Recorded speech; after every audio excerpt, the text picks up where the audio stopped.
Good morning everyone. Welcome to North East PSC. मेरा नाम ion Banerjee है और आज हम करंट अफेयर्स को ही आगे बढ़ाएंगे। और करंट अफेयर्स का जो नवंबर वाला पोर्शन है, ठीक है, नवंबर वाला जो पार्ट है, तो नवंबर वाला पार्ट हम आज स्टार्ट करेंगे। ये नवंबर वाला पार्ट अच्छा खासा वही जैसा दिसंबर वाला पार्ट चल रहा था वैसे ही 7-8 क्लास आराम से देखेंगे चीज़ों को, ठीक है। अच्छा, तो आज नवंबर वाला पोर्शन है, तो नवंबर वाला पे जाते हैं,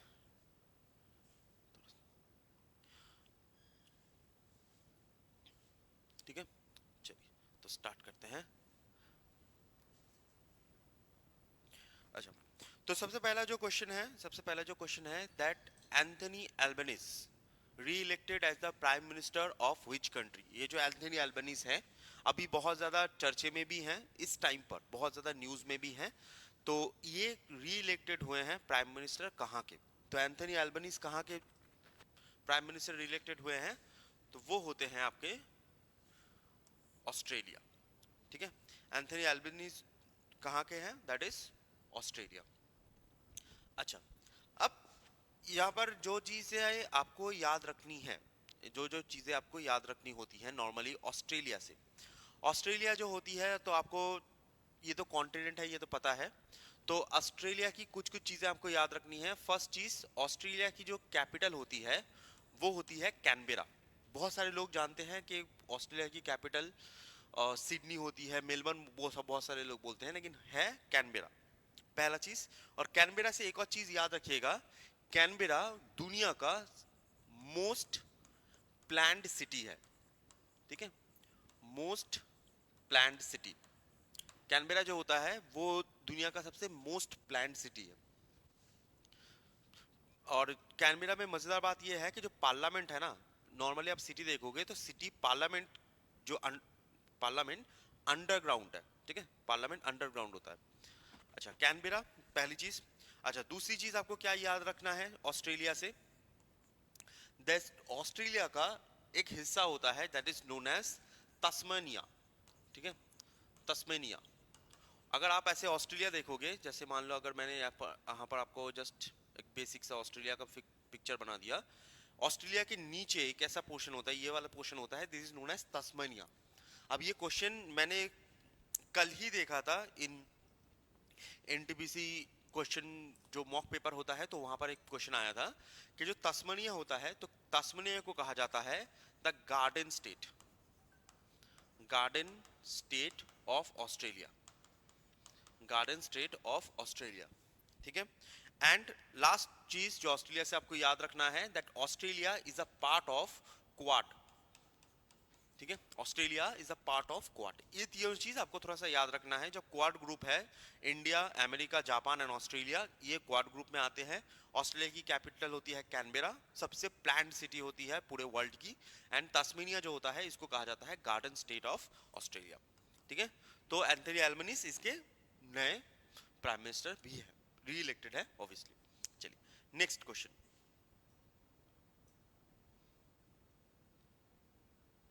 नेक्स्ट होता है which of the following announced AC net, ठीक है, एसी नेट। एसी नेट का ऐसे मत देखिए, ऐसे देखिए ई सी आई नेट, ठीक है, ई सी आई नेट। तो एसी नेट या ई सी आई नेट असली में होती क्या है, किसने अनाउंस किया था? तो ये अनाउंस किया गया है by election commission of India, ठीक है, इसको अनाउंस किया गया है by election commission of India.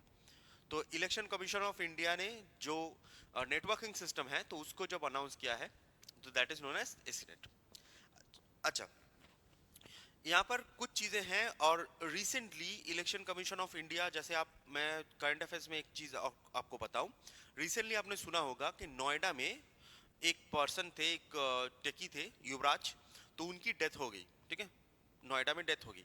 अब ये नाम क्यों बहुत ज़्यादा उठा है? क्योंकि नोएडा की जो डीएम है उनका नाम था, उनका नाम नुपुर है। तो जो डीएम, सॉरी, मेघा, मेघना, मेघना, सॉरी, उनका नाम मेघना है और वो ईसीआई जो है उसके चेयरपर्सन की डॉटर है। तो यहाँ से ऐसे चीजें बनती हैं, ठीक है। तो यहाँ से आपको ईसीआई से क्या क्या चीजें आपको याद रखनी है, बहुत ज्यादा न्यूज में भी है और उनका नाम भी बहुत ज्यादा फैल रहा है, जो चेयरमैन है उनका नाम भी। तो जो चीफ इलेक्शन कमिश्नर होता है ईसीआई का, चीफ इलेक्शन कमिश्नर, ठीक है, इनका नाम होता है ज्ञानेश कुमार। ये बहुत ज्यादा न्यूज में थे in time of Bihar election. Bihar election में बहुत ज्यादा न्यूज में थे। चीफ इलेक्शन कमिश्नर होता है ज्ञानेश कुमार। अच्छा, और क्या क्या चीजें आपको याद रखनी है इलेक्शन से और दो तीन चीज आपको याद रखनी है। पहली चीज, chief election is Gyanesh Kumar. Second, हमारे देश का पहला जो इलेक्शन हुआ है, ठीक है, हमारे देश का जो पहला इलेक्शन हुआ है वो हुआ है 1951-52, और इसमें सबसे पहला आता है कांग्रेस, जो जीतता है कांग्रेस। सेकंड कौन आता है? ये जो सेकंड आता है, ये क्वेश्चन डायरेक्ट पूछा गया है इन 2021 यूपीएससी में। ये क्वेश्चन पूछा भी गया है कि फर्स्ट तो कांग्रेस है, सेकंड कौन आती है? सेकंड आती है सीपीआईएम, ठीक है, CPI, communist party of India, first election. और यहाँ पर एक और चीज आपको, as per the Arunachal is concern, as per the India is concern, election यहाँ पर भी बहुत इंपॉर्टेंट है। तो यहाँ पर जो इलेक्शन है वो किस एक्ट को माना जाता है, किस एक्ट के हिसाब से इलेक्शन होता है? तो यहाँ पर एक एक्ट होता है जिसको बोलते हैं representation of people act, representation of people act 1950 and 1951। 1950 क्या है, आराम से समझा देता हूं। 1950 होता है बिफोर इलेक्शन, और 1951 होता है ड्यूरिंग इलेक्शन। मतलब कौन सी चीज आपको फॉलो करनी है, ये बिफोर इलेक्शन में होता है। मतलब बिफोर इलेक्शन आपको कौन सी चीज फॉलो करनी है जो गवर्नमेंट को, दैट इज 1950 है। और representation of act, people act 1951 में ड्यूरिंग इलेक्शन क्या क्या चीजें फॉलो करनी है, ठीक है। आप लोगों ने एक चीज सुना होगा, करंट अफेयर्स में भी बहुत उठता है, दैट इज हेट स्पीच, ठीक है, हेट स्पीच या फिर इलेक्टोरल मैनिपुलेशन, वोट चोरी, ये सब इससे ही जुड़ा हुआ है, ठीक है। चलो,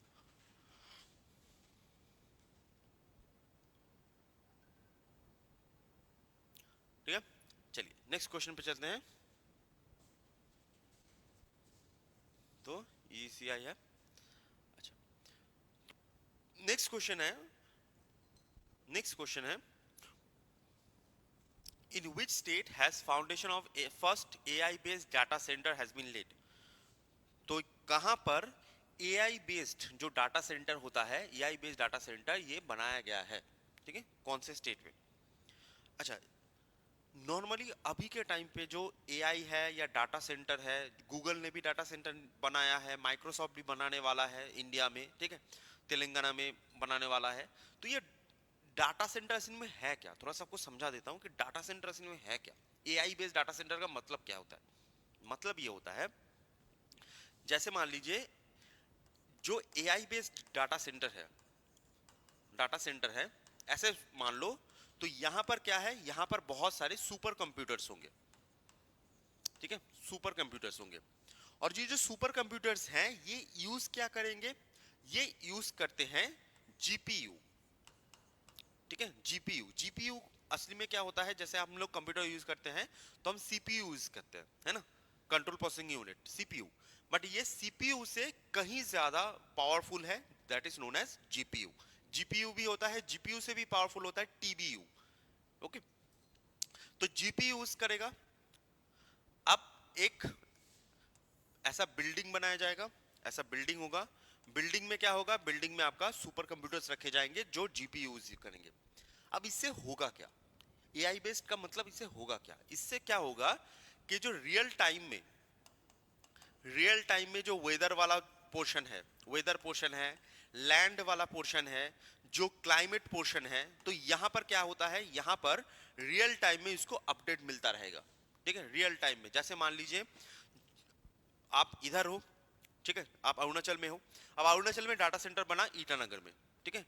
अब मान लीजिए आप ईटानगर में बैठे हो, ईटानगर में रहते हो, तो ईटानगर में क्या चल रहा है, मान लीजिए कि क्रॉप्स ईटानगर में कितने अच्छे चल हो रहे हैं, या फिर हवा का क्वालिटी कैसा अच्छा है, क्लाइमेट का क्या इशू है, ये आपको ईटानगर में पता होगा।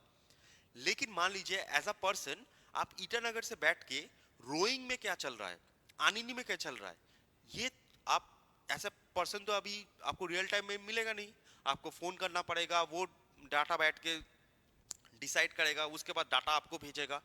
ये बहुत लेबर प्रोसेसिंग होता है और बहुत ज्यादा टाइम भी जाता है। इसको ही सॉल्व करने के लिए एआई लाया गया है, इसको ही सॉल्व करने के लिए कि जो पर्सन बैठा है उसको रियल टाइम में पूरा अरुणाचल का सारा जगह का जो डेटा है वो डेटा उसके पास आ जाए, उसको कंपेयर, हाथ से कंपेयर ना करना पड़े, पूरा का पूरा डेटा कंपेयर होके ही आएगा कि ईटानगर का ऐसा है, रोइंग का ऐसा है, आनिनी का ऐसा है, दिरंग का ऐसा है, दापोरिजो का ऐसा है, तो ऐसे अलग अलग बेसिस पे बन जाएगा। ठीक है, तो ये एआई डाटाबेस का फायदा होता है। तो इसी वजह से हर जगह पर जो डाटा सेंटर है, एआई का जो डाटा सेंटर है वो बनाया जा रहा है जिससे रियल टाइम इंफॉर्मेशन आपको मिले। तो ये कहां पर बनाया गया है? ये बनाया गया है इन छत्तीसगढ़। ठीक है, इसको बनाया गया है इन छत्तीसगढ़।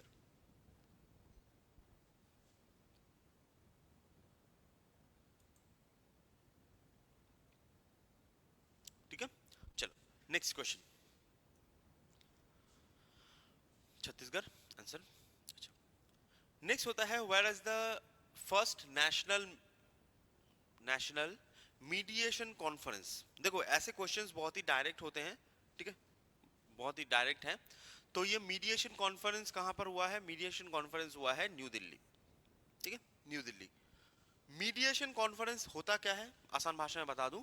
मीडिएशन का मतलब होता है कि कोई आपको मीडिएट करेगा। मीडिएट करेगा मींस अगर कोई भी इशू है, अगर कोई भी इशू है, इशू को, जो इश्यूज है, इशू को कोई बीच वाला पर्सन बैठेगा और पर्सन बैठ के क्या करेगा, इश्यूज को सुन के वो मीडिएट कर देगा, नेगोशिएशन कर देगा। जैसे हम बोलते हैं ना कि दोनों में झगड़ा हो रहा है और ये झगड़ा संभाल रहा है, तो ये झगड़ा संभालने का इंग्लिश वर्ड होता है मीडिएट या फिर मीडिएशन। तो इंडिया में जितने भी प्रॉब्लम्स हैं उन प्रॉब्लम्स को सॉल्व करने के लिए वहां पर एक मीडिएशन कॉन्फ्रेंस किया जाता है, किया गया है। फर्स्ट ऐसा कॉन्फ्रेंस हुआ है इंडिया में जो हुआ है आपका न्यू दिल्ली में। ठीक है, तो ये बहुत ही डायरेक्ट क्वेश्चन है, आपको ये डायरेक्ट याद रखना है, इससे ज्यादा उसमें जाने की जरूरत नहीं है, बस याद रखो इसको डायरेक्ट। ठीक है, अच्छा, नेक्स्ट होता है Lawrence Wong. Lawrence Wong, Lawrence Wong, ठीक है, लॉरेंस वोंग जो है वो कहाँ के नए प्राइम मिनिस्टर बने हैं। अब यहाँ पर अगर आप पीछे वाला इसका क्या बोलते हैं फ्लैग देखोगे तो आपको थोड़ा सा आइडिया हो जाएगा, अगर आपने फ्लैग देखा हुआ है कभी भी, थोड़ा सा आइडिया हो जाएगा। तो ये लॉरेंस वोंग कहाँ के हैं? ये है सिंगापुर के। ठीक है, ये है सिंगापुर के। लॉरेंस वोंग जो है वो सिंगापुर के होता है। अच्छा, यहाँ पर एक मजेदार चीज बताता हूँ आपको। देखो हमारे देश में, इंडिया में, आपको पता होगा कि जो प्रेसिडेंट है वो पीएम को अपॉइंट करता है। ठीक है, प्रेसिडेंट जो होता है वो पीएम के अपॉइंट करता है। पीएम नॉर्मल एमपी ही होता है। सब लोगों ने कहा है कि ये हमारा लीडर है, तो प्रेसिडेंट उनको अपॉइंट कर देता है as per the Narendra Modi. Okay, ये इंडिया का केस है। बट यहां पर जैसे हमने पहले देखा ऑस्ट्रेलिया, मैं आपको दो एग्जांपल देता हूं। Australia, Canada. ऑस्ट्रेलिया कनाडा जो होता है ना, तो यहां पर जो पीएम है, जैसे एंथनी अल्बनीज बनी है, तो यहां पर जो पीएम है इसको कौन करता है? तो इसको करता है, याद रखिएगा, इसको करता है गवर्नर जनरल। गवर्नर जनरल ये पीएम को अपॉइंट करते हैं, ये पीएम को अपॉइंट करते हैं। तो पीएम को अपॉइंट करते हैं, तो गवर्नर जनरल कहां के हैं? गवर्नर जनरल होते हैं इंग्लैंड के किंग या फिर क्वीन। इंग्लैंड के किंग या फिर क्वीन। ठीक है, तो ऑस्ट्रेलिया एंड कनाडा जो होती है वो आज भी कॉन्स्टिट्यूशनल मोनार्की है। कॉन्स्टिट्यूशनल मोनार्की का मतलब होता है जो इंग्लैंड की किंग और क्वीन है वो ही पीएम को अपॉइंट करते हैं। इंग्लैंड के किंग क्वीन के पास कोई पावर नहीं है as per the Australia Canada is concern, कोई भी पावर नहीं है। लेकिन पूरा का पूरा पावर पीएम के पास ही होता है। लेकिन सीन ये है कि अपॉइंट कौन करता है? अपॉइंट करता है इंग्लैंड के किंग एंड क्वीन। जो पहले का सिस्टम था, आजादी के पहले का सिस्टम था, जो सेम चीज आज भी है हमारे देश में। ये सिस्टम चेंज होके प्रेसिडेंट से पीएम हो चुका है। एंड अगर सिंगापुर की बात करें, सिंगापुर की बात करें, तो सिंगापुर में पीएम अपॉइंट नहीं होता, मतलब ऐसा पता प्रेसिडेंट नहीं होता। तो यहां पर एक ग्रुप होता है जिसको बोलते हैं 4G ग्रुप। 4G, ठीक है, सबसे इन्फ्लुएंशियल और सबसे बोल सकते हो पुराने या फिर आप सबसे एक्सपीरियंस जो चार लोग हैं, चार नेता हैं, वो इस ग्रुप में आते हैं और इसी ग्रुप से नेक्स्ट पीएम बनता है। तो 4G ग्रुप सबसे पावरफुल ग्रुप, पॉलिटिकल ग्रुप है इन सिंगापुर, तो ये पीएम बनता है। तो लॉरेंस वोंग जो है वो इस 4G ग्रुप में ही आते हैं। ठीक है, तो अलग अलग देश में अलग अलग चीजें होती हैं। पीएम आ रहा था तो इसलिए मैंने अलग अलग चीजें बता दी आपको। ऑस्ट्रेलिया कनाडा में कॉन्स्टिट्यूशनल मोनार्की है, गवर्नर जनरल अपॉइंट करता है। हमारे देश में इंडिया में सॉरी इंडिया में प्रेसिडेंट अपॉइंट करता है और सिंगापुर में एक ग्रुप होता है, ग्रुप से पीएम बनता है। ठीक है,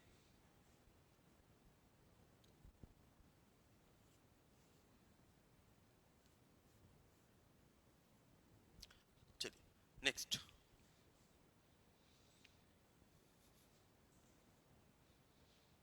अच्छा, नेक्स्ट क्वेश्चन होता है कि which has become the first state in India to enable night landing for fighter jets in expressway। तो कौन सी स्टेट है जो नाइट लैंडिंग के लिए बनी है, जो फाइटर जेट्स नाइट लैंडिंग के लिए बना, मतलब फाइटर जेट्स नाइट लैंडिंग कर सकती हैं इन एक्सप्रेसवे। एक्सप्रेसवे क्या होता है? एक्सप्रेसवे होता है जो बड़े बड़े रास्ते होते हैं, जैसे 4 लेन, 8 लेन, 6 लेन, ये आपने सुना होगा। तो 8 लेन, ठीक है, 4 लेन, सॉरी लैंड बोल रहा हूँ, 4 लेन, 8 लेन, ये सब जो होते हैं they are known as expressways. तो एक्सप्रेसवेज ऐसे बनाए जाते हैं, ठीक है, जो हार्ड है, बहुत ज्यादा है।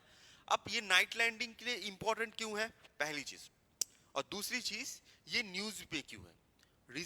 क्यों न्यूज में है? क्योंकि आपको पता होगा कि हमारे देश में करप्शन इतना ज्यादा है, इतना ज्यादा है कि हमारे देश में रोड तो बनती हैं, लेकिन आप बहुत जगह पर देखोगे कि रोड, नॉर्मल रोड बहुत ही कम मिलेगा आपको, कि टूटा नहीं है।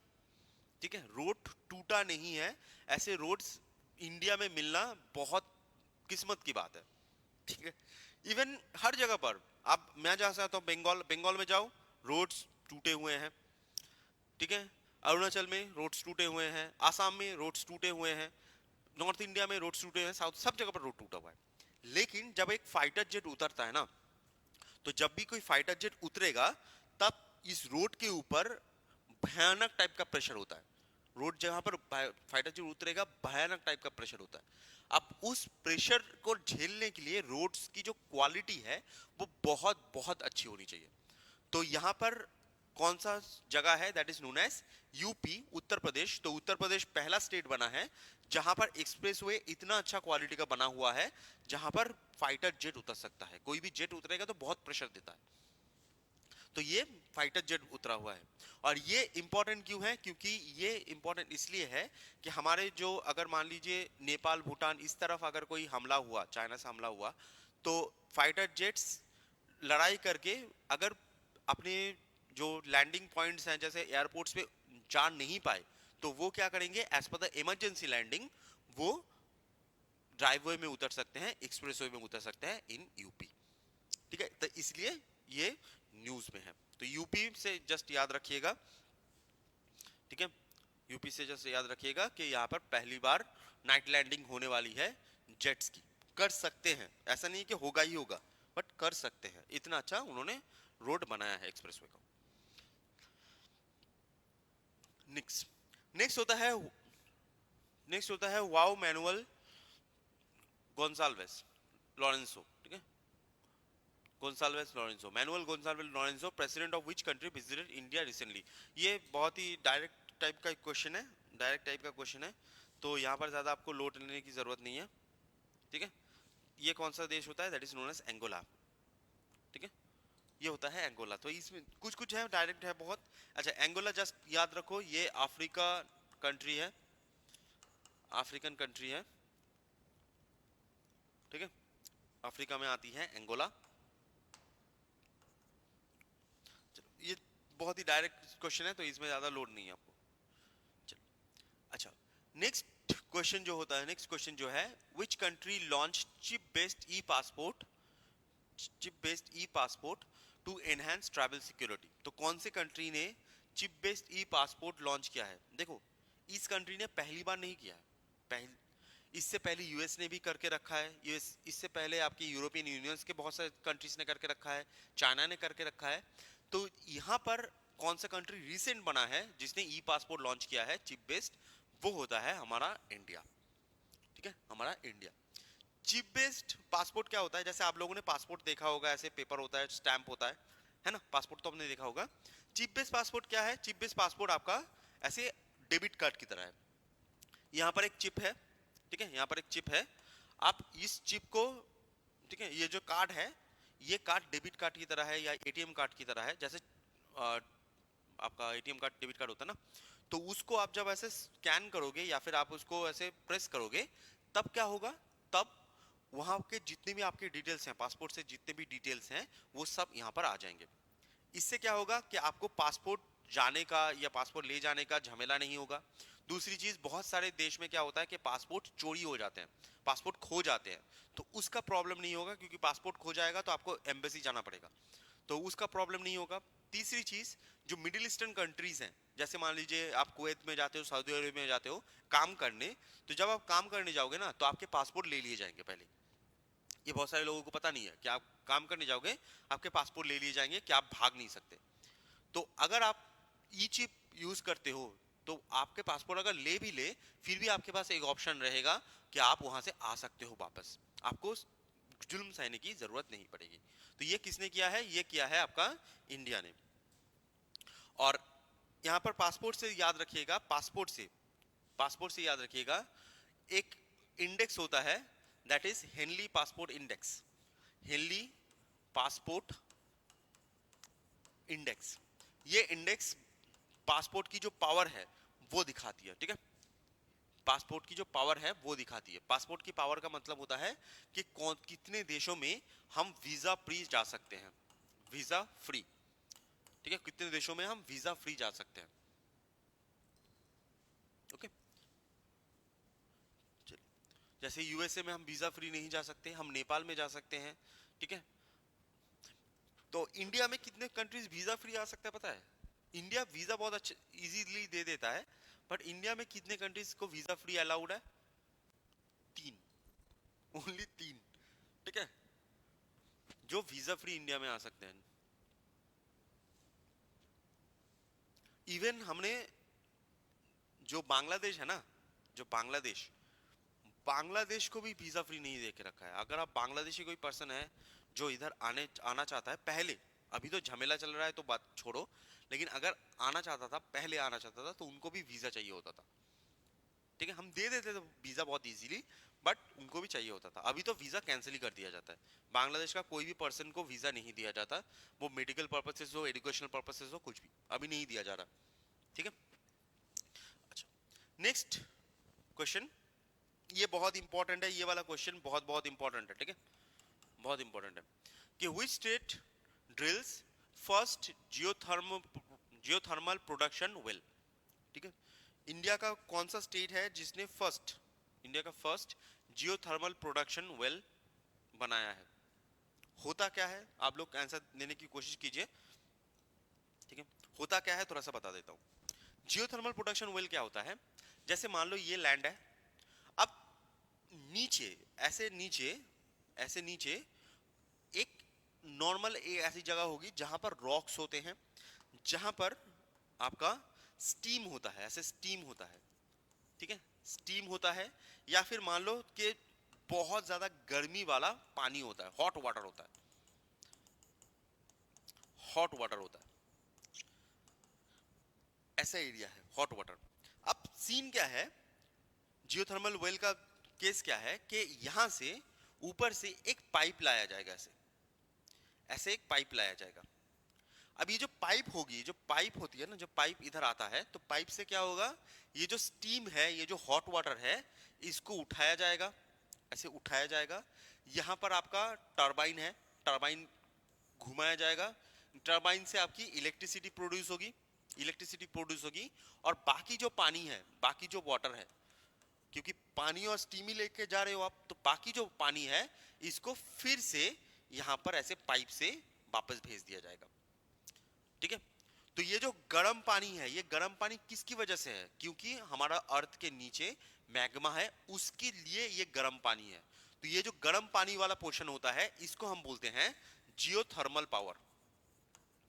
जियोथर्मल पावर, इसको कहा जाता है जियोथर्मल पावर। तो जियोथर्मल पावर इंडिया में जो वेल है, ये जो वेल है ये पहली बार कहां पर बना हुआ है? ये बना गया है इन अरुणाचल प्रदेश। ठीक है, बी नहीं, जी नहीं, बी नहीं, आसाम नहीं, अरुणाचल प्रदेश।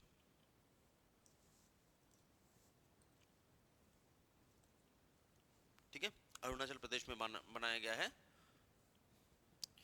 देखो आसाम में भी ये बात हो रही है कि होने वाली है, बट बनाया अरुणाचल प्रदेश में गया है। अरुणाचल प्रदेश में कहां पर बनाया गया है ये भी मैं बता देता हूं, ये दिरांग में बनाया गया है। ठीक है, दिरांग। ठीक है, अच्छा दिरांग कौन से डिस्ट्रिक्ट में है? दिरांग कौन से डिस्ट्रिक्ट में है?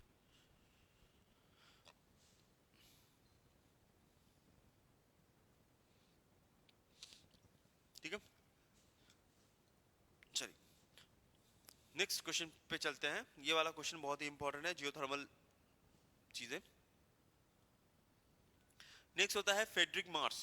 Friedrich Merz become the new chancellor. ठीक है, Friedrich Merz become the new chancellor. ये जो वर्ड होता है ना चांसलर, चांसलर, ये जो वर्ड होता है ना, chancellor is the equivalent of PM in India. जैसा इंडिया में पीएम होता है, जैसे इंडिया में पीएम होता है, तो वैसे ही कौन से देश में होती है? That is known as Germany. तो जर्मनी में चांसलर होते हैं। ठीक है, जैसे इंडिया में पीएम होता है वैसे उधर चांसलर होता है। तो फेडरिक मार्स कहां के बने हैं? That is Germany. अच्छा जर्मनी में जर्मनी से एक चीज है छोटी सी बोल दूं आपको कि जर्मनी की जो कैपिटल होती है, जर्मनी की जो कैपिटल होती है वो होती है बर्लिन। ठीक है, जर्मनी की कैपिटल होती है बर्लिन।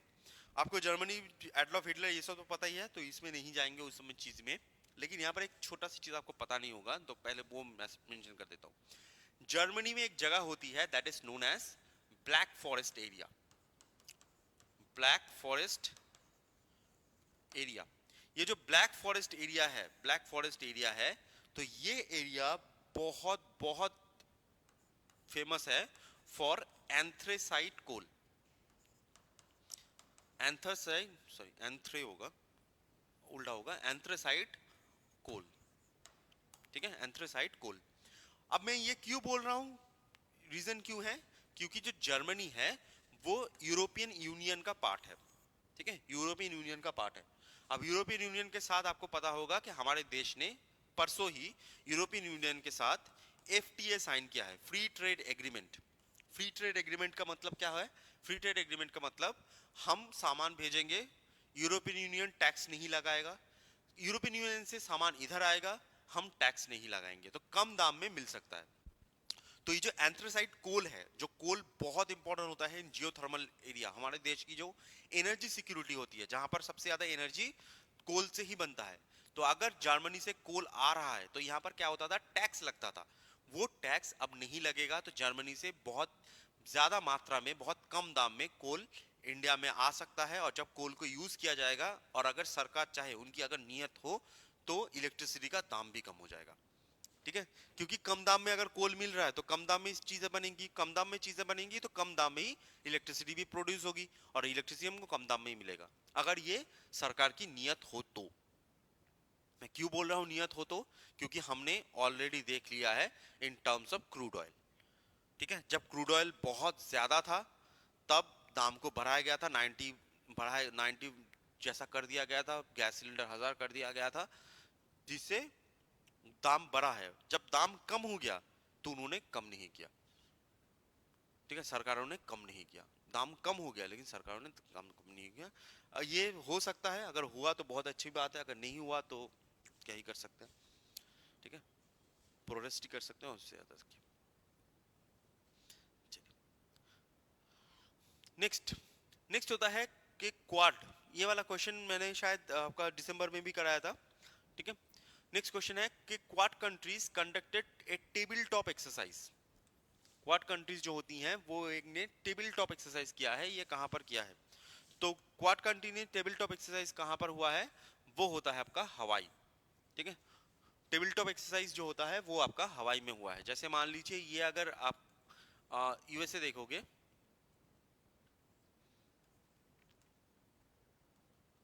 ठीक है, अगर ऐसे यूएसए है, ये वाला ऊपर कनाडा होता है, ये वाला आपका मेक्सिको होता है, ये वाला मेक्सिको, तो यहाँ पर आपको दूर में दिखेगा एक आइलैंड जगह है, तो दिस इज नोन एज हवाई, दिस इज नोन एज हवाई। तो ये जो हवाई होती है, ये जो हवाई वाला पोर्शन होता है, तो हवाई में क्या है कि यहाँ पर टेबल टॉप एक्सरसाइज हुआ है। किसका हुआ है? क्वाड का हुआ है। अब मैंने आपको बोला था कि क्वाड में 4 मेंबर्स होते हैं, India, USA, Japan and Australia. अब यहाँ पर आपको क्वाड से और कुछ जानने की जरूरत नहीं पड़ेगी, बट यहाँ पर हवाई से एक चीज जान लो कि हवाई में 2 माउंटेन होते हैं, ठीक है, बहुत ही फेमस फेमस वॉल्केनोस, ये आपके ज्योग्राफी में भी काम आएगा।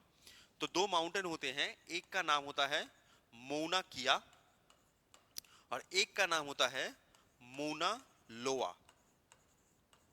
एक का नाम होता है मौना किया, एक का नाम होता है मौना लोआ। और मौना किया मौना लोआ का एक मजेदार चीज ये है कि ये दोनों ही वॉल्केनो है, ये दोनों ही वॉल्केनो है।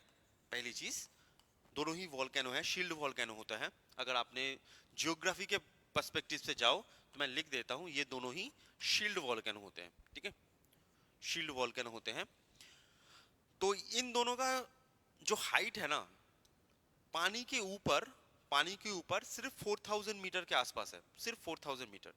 लेकिन पानी के नीचे सब मिला के अगर जहां से ये मौना लोआ मौना किया स्टार्ट हुआ है, अगर वहां से पकड़ा जाए तो ये दुनिया का सबसे लंबा, सबसे हाईएस्ट माउंटेन बन जाएगा। हमको पता है सबसे हाईएस्ट माउंटेन क्या होता है, माउंट एवरेस्ट, ठीक है, माउंट एवरेस्ट होता है 8849 अभी मीटर।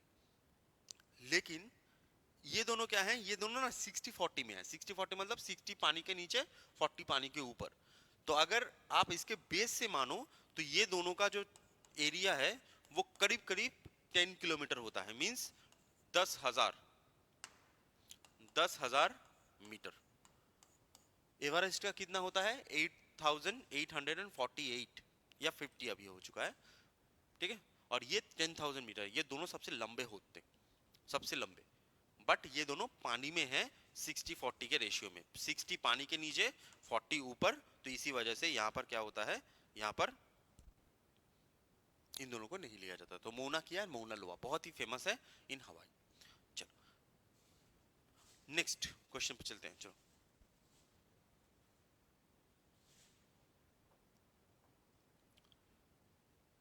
नेक्स्ट क्वेश्चन चलते हैं। नेक्स्ट क्वेश्चन होता है, who is the author of the book जनता की कहानी मेरी आत्मकथा। देखो ये बहुत ही डायरेक्ट टाइप का क्वेश्चन है, बहुत ही डायरेक्ट टाइप का क्वेश्चन है, ओके। तो जस्ट नाम जस्ट याद रख लो और कुछ नहीं है इसमें, जस्ट नाम याद रख लो कि यहाँ के कौन है। इनका नाम ये होता है बंदारू दत्तात्रेय, ठीक है, बंदारू दत्तात्रेय, बी दत्तात्रेय। ये पहले गवर्नर हुआ करते थे, ठीक है, गवर्नर हुआ करते थे। ये जो पर्सन आप देख पा रहे हो ना, ये जो बीच वाला जो पर्सन होता है, इनका नाम होता है बंदारू दत्तात्रेय, ठीक है। ये है जगदीप धनखड़, हमारे पहले वाइस प्रेसिडेंट थे, ओके, जगदीप धनखड़। ये होते हैं मनोहर लाल खट्टर, ठीक है, मनोहर लाल खट्टर। ये पहले हरियाणा के सीएम हुआ करते थे। अभी आप जस्ट ये बताइए कि ये जो मनोहर लाल खट्टर हैं, ये कौन सी मिनिस्ट्री होल्ड करते हैं? मनोहर लाल खट्टर, मनोहर खट्टर, ठीक है, ये कौन सी मिनिस्ट्री होल्ड करते हैं? गूगल कर लीजिएगा कौन सी मिनिस्ट्री होल्ड करते हैं, ठीक है। चलिए नेक्स्ट क्वेश्चन पे चलते हैं। ये बहुत ही डायरेक्ट क्वेश्चन है। अच्छा, नेक्स्ट होता है पिपरावा, पिपरावा रेलिक्स। रिसेंटली एक रेलिक्स, उस समय एक रेलिक मिला है, तो जो रेलिक मिला है तो that is known as Piprahwa relic.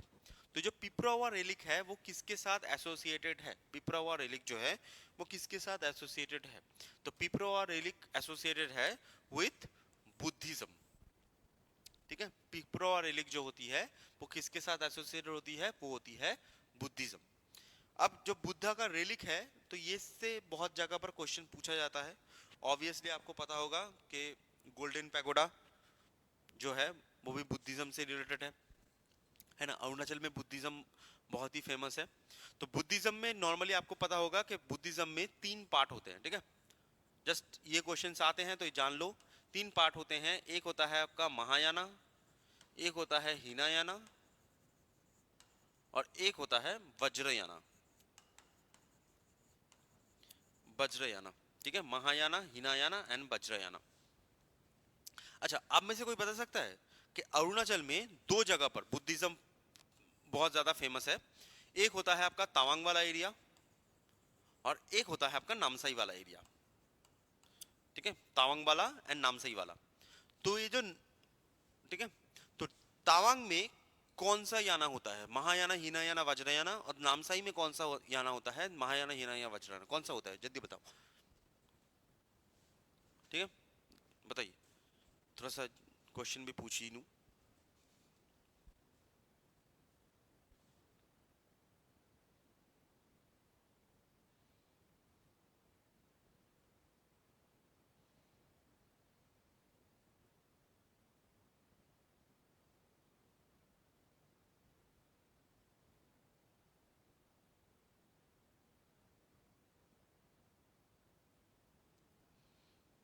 ठीक है, कोई-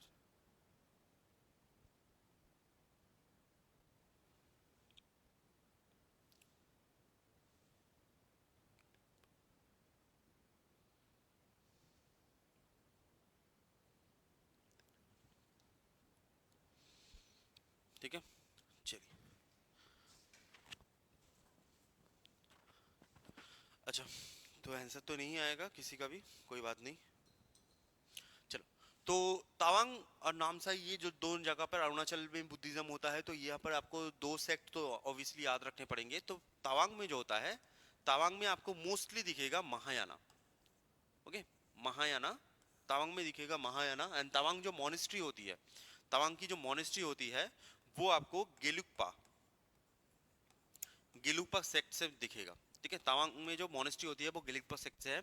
नामसाई में जो होता है, तो नामसाई में आपको दिखेगा हीनायाना, ठीक है, नामसाई में आपको दिखेगा हीनायाना। और यहाँ पर आपका जो थेरावेडा है, ठीक है, थेरावेडा, तो थेरावेडा जो सेक्ट होती है, जो गोल्डन पैगोडा है, तो थेरावेडा से गोल्डन पैगोडा आती है। तो गेलुक्पा से तावांग मोनेस्ट्री, ठीक है, एशिया की सबसे दूसरी सबसे फेमस मोनेस्ट्री, सबसे बड़ी मोनेस्ट्री एशिया की, that is known as Tawang monastery. Tawang monastery कौन से रिलेटेड है, गेलुक्पा सेक्ट से। एंड जो गोल्डन पैगोडा है, गोल्डन पैगोडा है, वो किससे रिलेटेड होता है, थेरावेडा से, इन नामसाई, ठीक है।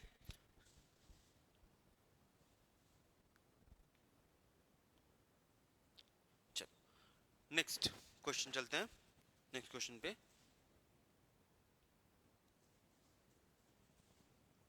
अच्छा, नेक्स्ट क्वेश्चन होता है द किराना हिल्स।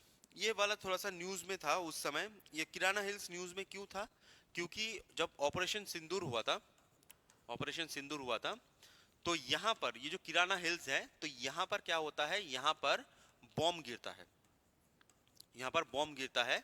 और कहा जाता है जो किराना हिल्स है वो न्यूक्लियर फैसिलिटी है, न्यूक्लियर फैसिलिटी है। तो ये जो न्यूक्लियर फैसिलिटी है, तो इसी वजह से ये न्यूज में आ जाता है कि जो न्यूक्लियर रेडिएशन है, वो रेडिएशन लीक तो नहीं हो रहा। जैसे मैंने आपको एक दिन कहा था कि न्यूक्लियर अगर रेडिएशन लीक होता है तो आपकी बॉडी में क्या होगा, ठीक है, जो सेल्स होती हैं वो डैमेज हो जाएंगी, आपकी बॉडी में जीन्स चेंज होना स्टार्ट हो जाएंगे। तो इसी वजह से वो लीक तो नहीं हो रहा, तो इसी वजह से किराना हिल्स न्यूज में था। तो किराना हिल्स कहां पर होता है, ऑपरेशन सिंदूर आप समझ ही गए हो। किराना हिल्स जो है वो पाकिस्तान में है। पाकिस्तान की जो न्यूक्लियर फैसिलिटी होती है वो होती है किराना हिल्स, ठीक है। और इंडिया में एक और हिल है, याद रखिएगा, इंडिया में एक हिल होता है जिस बहुत famous, that is known as Raisina hills, ठीक है, राइसेना हिल्स। तो ये जो राइसेना हिल्स है, राइसेना जो हिल्स है, ये इंडिया का जो पार्लियामेंट वाला एरिया है, ठीक है, पार्लियामेंट, या फिर आप बोल सकते हो कि जो राष्ट्रपति भवन है, राष्ट्रपति भवन, राष्ट्रपति भवन, ये सब जो है वो आपको राइसेना हिल्स में दिखेगा, ठीक है। तो किराना हिल ये जो है न्यूक्लियर फैसिलिटी है पाकिस्तान की, वो उधर है। रायसीना हिल्स ये इंडिया का है, ये इंडिया में है। और Raisina hills is famous for parliament, Rashtrapati Bhavan, ये सब। ठीक है, चल नेक्स्ट क्वेश्चन पे चलते हैं।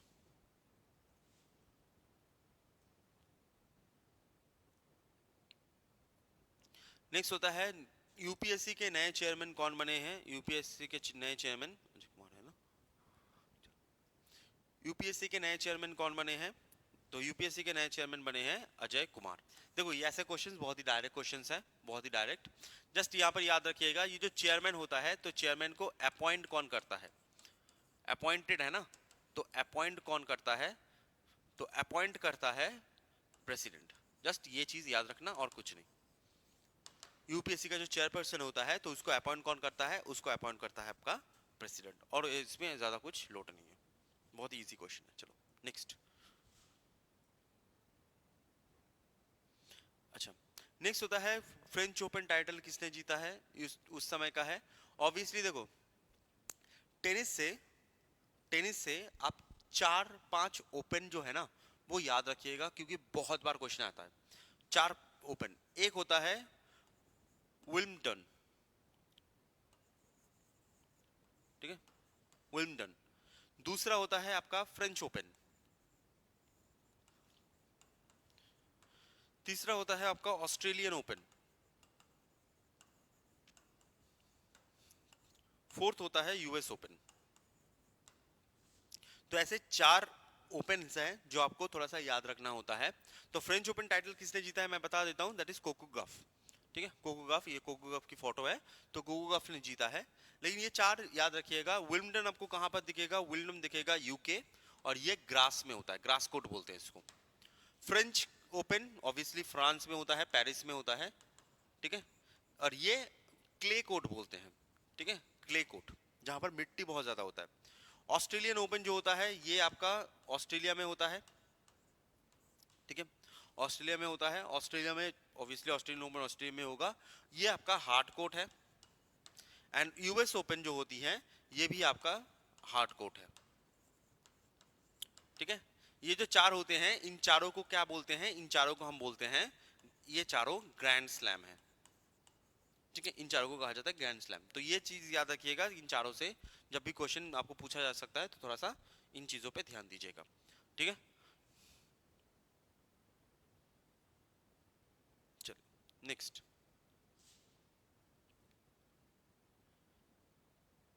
अच्छा, नेक्स्ट होता है who became the first Buddhist chief justice of India. तो first Buddhist chief justice of India कौन है, ठीक है, बुद्धिस्ट चीफ जस्टिस, तो इनका नाम होता है आपका V R Gavai. First Buddhist chief justice of India अभी कौन, ठीक है, that is known as B R Gavai. B R Gavai से पहले ये कौन थे, that is known as Sanjay Malhotra, ठीक है। बी आर गवाई से होते पहले होते थे संजय मल्होत्रा। तो चीफ जस्टिस ऑफ इंडिया का नाम हमेशा याद रखिएगा, इसको सीजीआई बोलते हैं, सीजीआई। और सीजीआई को बहुत ज्यादा क्वेश्चन आता है, तो सीजीआई से जस्ट याद रखिएगा, दैट इज बी आर गवाई। कुछ क्वेश्चंस हैं बहुत ही डायरेक्ट क्वेश्चंस हैं, तो इसमें ज्यादा लोड नहीं है आप लोगों को। जैसे ये वाला आयुर्वेदा डे, ठीक है, आयुर्वेदा डे, ये भी बहुत डायरेक्ट क्वेश्चन है कि आयुर्वेदा डे कब किया गया है। तो आयुर्वेदा डे किया गया है 23 सितंबर, ठीक है। मैंने लास्ट जो क्लासेस अगर आपने देखा होगा तो मैंने आयुर्वेदा आयुष से लेके सब कुछ कहा था, ठीक है। आयुर्वेदा आयुष को लेके कहा था, उपवेदा किसका है, ऋग्वेदा का, तो ये सब मैंने कहा था। तो ये जो चीजें, उसका जो चीजें हैं वो आप यहाँ पर भी अप्लाई कर सकते हो। करंट अफेयर्स का यही मजा है कि आप एक बार जो थ्योरी आप निकाल लिए ना, तो वो थ्योरी आप हर जगह पर अप्लाई कर सकते हो,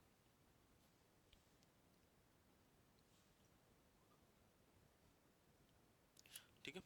नेक्स्ट होता है Indian army conducts, Indian army conducts Trishakti Prahar exercise, ठीक है। तीस्ता प्रहार एक्सरसाइज का मतलब क्या होता है, अगर पता नहीं किसी को, तो एक्सरसाइज का मतलब होता है mock battle drills, mock battle drills. तो मॉक बैटल ड्रिल्स में देखा जाता है कि जो बैटल सिचुएशन में कैसा होगा या फिर लड़ाई के सिचुएशन में कैसा होगा, गोली ठीक से चल रहा है कि नहीं, कोई इशू हो रहा है कि नहीं, ये सब सब चीज़ें देखा जाता है जो आप बोल सकते हो कि स्ट्रैटेजी कैसे होगी, कैसे मूव कर सकते हैं, एरिया कैसा है, एरिया में कौन सा चीज़ों पे फोकस किया जा सकता है, कौन सा चीज़ों को अटैक की तरह यूज़ किया जा सकता है, कौन सा चीज़ों का एज अ डिफेंस शील्ड की तरह यूज़ किया जा सकता है। तो इसीलिए वहाँ पर होता है आपका मॉक ड्रिल, जिसको हम बोलते हैं एक्सरसाइज। तो ये तीसरा प्रहार कहाँ पर हुआ है? तो तीसरा प्रहार हुआ है इन वेस्ट बंगाल। ठीक है, तीसरा प्रहार हुआ है इन वेस्ट बंगाल। क्यों? क्योंकि वेस्ट बंगाल में आपको पता होगा कि वेस्ट बंगाल और बांग्लादेश जो बॉर्डर है, ठीक है, वेस्ट बंगाल और बांग्लादेश जो बॉर्डर है, ये बॉर्डर बहुत ही ज्यादा अभी के टाइम पे बहुत ही ज्यादा सेंसिटिव है। ठीक है, अभी के टाइम पे बहुत ज्यादा सेंसिटिव है। जब से तख्ता पलट हुआ है और शेख हसीना इंडिया में आके रुक गई हैं, तो यहाँ पर बांग्लादेश और इंडिया के बीच जो टेंशन्स हैं वो बहुत ज्यादा इंक्रीज हो चुका है। ठीक है, तो इसी वजह से तीसरा प्रहार एक्सरसाइज किया गया है इन वेस्ट बंगाल। क्या अगर बांग्लादेश आए, ठीक है, लड़ाई वड़ाई करने आए, आएगा नहीं वो अलग बात है, पर छोड़ो, कोई बात नहीं। चलो नेक्स्ट क्वेश्चन है। नेक्स्ट क्वेश्चन है, वर्ल्ड्स फर्स्ट कॉमर्शियल स्केल ई मिथेनॉल। मिथेनॉल, अच्छा व्हाट इज मिथेनॉल, पहले जान लो मिथेनॉल क्या होता है। मिथेनॉल क्या होता है? तो मिथेनॉल जो होती है, मीथेन और इथेनॉल, ठीक है, methanol is a type of methane, इस टाइप ऑफ एल्कोहल। ठीक है, अब ये मिथेनॉल काम कहाँ कहाँ करता है, मिथेनॉल क्या काम में आता है? तो मिथेनॉल से बहुत कुछ हो सकता है। मिथेनॉल से आपका फ्यूल बन सकता है। ठीक है, फ्यूल बन सकता है। जैसे आप देखते हो ना, हमारे जो पेट्रोल है, पेट्रोल में इथेनॉल ब्लेंडिंग है। ठीक है, इथेनॉल ब्लेंडिंग है। आज अभी इथेनॉल ब्लेंडिंग हमारे यहाँ पर 20% है। 20% है, मतलब आप पेट्रोल का दाम दे रहे हो 80%, लेकिन आपको सॉरी मीथा पेट्रोल दे रहे, पेट्रोल का दाम दे रहे हो 100%। ठीक है, लेकिन पेट्रोल आपको मिल रहा है 80%, उसमें 20% इथेनॉल मिलाया जाता है, जिससे इथेनॉल भी जल सकता है इसी वजह से। तो वैसे ही मिथेनॉल भी जल सकता है फ्यूल में। मिथेनॉल एक और चीज में आता है, दैट इज पॉलीइथिलीन बनाने के लिए। ठीक है, जिसको बोलते हैं पॉलीथीन, पॉलीथिलीन, पॉलीथीन, ये सब जो होते हैं इसको बनाने में भी काम आता है। सिंपल सा भाषा में अगर कहा जाए, फ्यूल में काम आता है, प्लास्टिक में काम आता है, तो ये सब बनाने में काम आता है। तो ये मिथेनॉल को प्रोडक्शन जो होता है, वो कॉमर्शियल प्रोडक्शन किस देश ने स्टार्ट किया है? वो होता है आपका डेनमार्क। ठीक है, वो होता है आपका डेनमार्क। क्यों? क्योंकि डेनमार्क जो होती है, वो आपको पता होगा, अगर आपने देखा होगा मैप, ये आर्टिक सर्कल के पास होता है। आर्टिक सर्कल का मतलब होता है, आर्टिक सर्कल का मतलब होता है, जो आर्टिक सर्कल है इसका मतलब होता है कि वो नॉर्थ पोल के पास पास है, आर्टिक सर्कल के पास। अब वहां पर ठंडा बहुत ज्यादा होता है, बर्फ बहुत ज्यादा होता है, तो गाड़ियां जो होती है ना, तो गाड़ियां नॉर्मल अगर आप पेट्रोल लेके जाओगे तो नॉर्मल पेट्रोल में गाड़ियां जम जाएंगी, पेट्रोल जम जाएगा। तो इसी वजह से मिथेनॉल को यूज किया जाएगा उसमें, जिसके उसको जो सॉलिबिलिटी है वो बनी रहे, वो लिक्विड ही बनी रहे। तो यहाँ पर मिथेनॉल को यूज किया जाएगा इसी वजह से। तो कहाँ पर बनाया जा रहा है? That is known as Denmark. और डेनमार्क की जो कैपिटल होती है वो होती है आपकी कोपेनहेगन। डेनमार्क की कैपिटल होती है कोपेनहेगन। और दूसरी चीज, डेनमार्क की ही टेरिटरी होती है ग्रीनलैंड। ये आप बहुत ज्यादा न्यूज में है, ठीक है, ट्रम्प के बाद से बहुत बहुत ज्यादा न्यूज में है। तो इसी वजह से ग्रीनलैंड की टेरिटरी होती है ग्रीनलैंड। ओके, और ग्रीनलैंड की कैपिटल होती है, जस्ट ये भी जान लो क्योंकि न्यूज में बहुत है, ग्रीनलैंड की कैपिटल होती है न्यूक। ठीक है, ग्रीनलैंड की कैपिटल होती है न्यूक। चलो नेक्स्ट।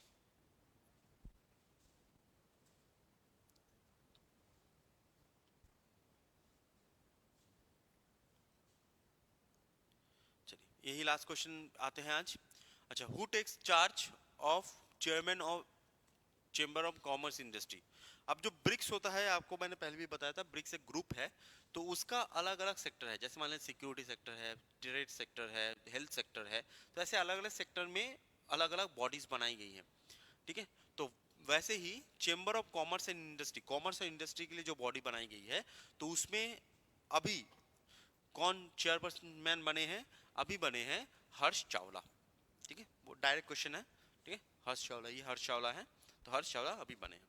ठीक है, चलिए, तो ये आपका करंट अफेयर्स एक फर्स्ट पार्ट है। इसके बाद आहिस्ता आहिस्ता और भी पार्ट आएगा, और भी जो क्वेश्चंस है और भी आते रहेंगे। ठीक है, तो हम नेक्स्ट दिन कल मिलते हैं और बाकी जो करंट अफेयर्स है ऐसे से स्टार्ट करेंगे। ठीक है, चलो, तो आज के लिए इतना ही है। Thank you so much. और अगर कोई क्वेश्चन आपको है तो प्लीज़ मुझे बताइएगा, मैं जितना जल्दी हो सके उसका रिप्लाई दे दूंगा।